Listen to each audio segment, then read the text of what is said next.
شہیدوں کے مزاروں پر لگیں گے ہر برس میلے، وطن پہ مرنے والوں کا یہی آخر نشاں ہوگا۔ اس ملک کی سرحد کو کوئی چھو نہیں سکتا جس ملک کی سرحد کی نگہبان ہے آنکھیں۔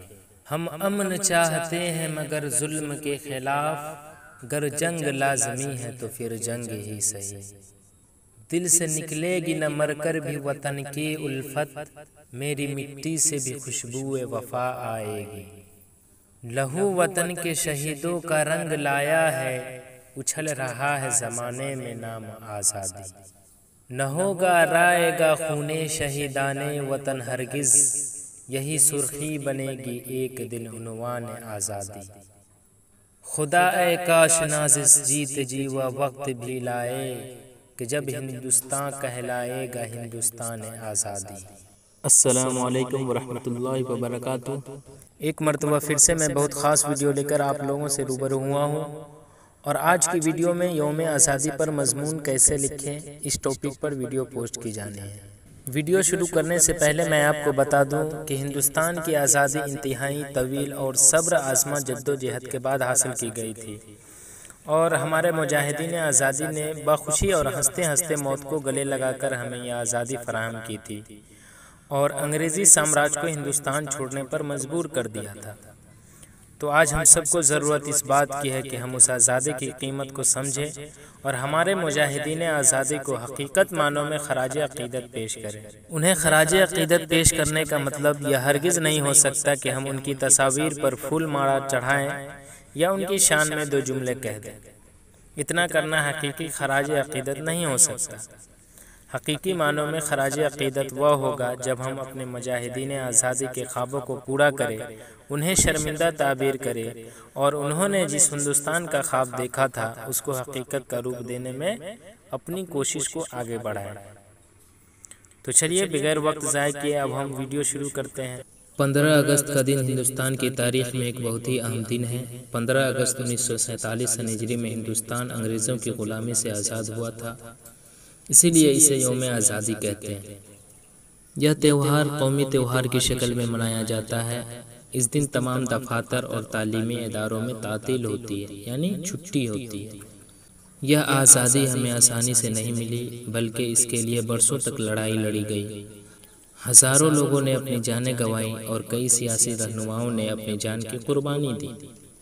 ہمارے سب سے بڑے قومی رہنما مہاتما گاندھی اس لڑائی میں سب سے مقدم رہے۔ موتی لال نہرو، جواہر لال نہرو اور سردار پٹیل، بال گنگادھر تلک، لال بہادر شاستری، مولانا ابوالکلام آزاد، سبھاش چندر بوس اور بہت سے سیاسی رہنماؤں نے اس لڑائی میں حصہ لیا۔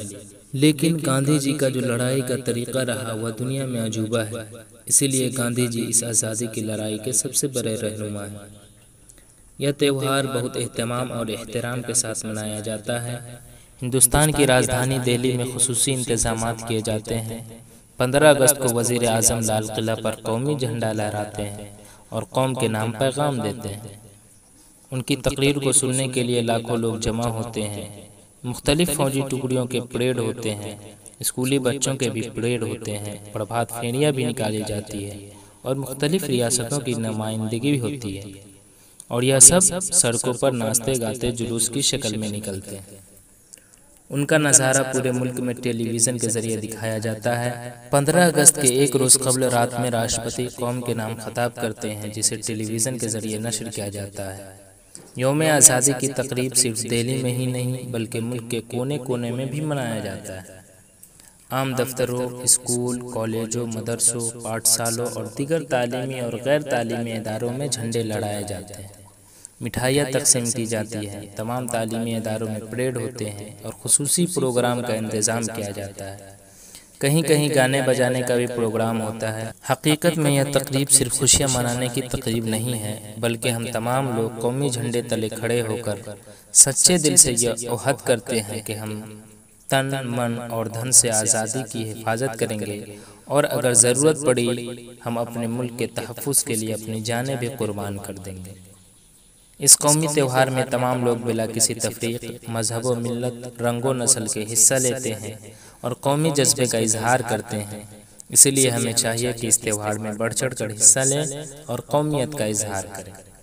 خدا اے کاش نازش جیت جی و وقت بھی لائے کہ جب ہندوستان کہلائے گا ہندوستان آزادی۔ تو چلیے آج کے لیے بس اتنا ہی، انشاءاللہ پھر میں ایک نئی ویڈیو کے ساتھ بہت جلد آؤں گا، تب تک کے لیے خدا حافظ۔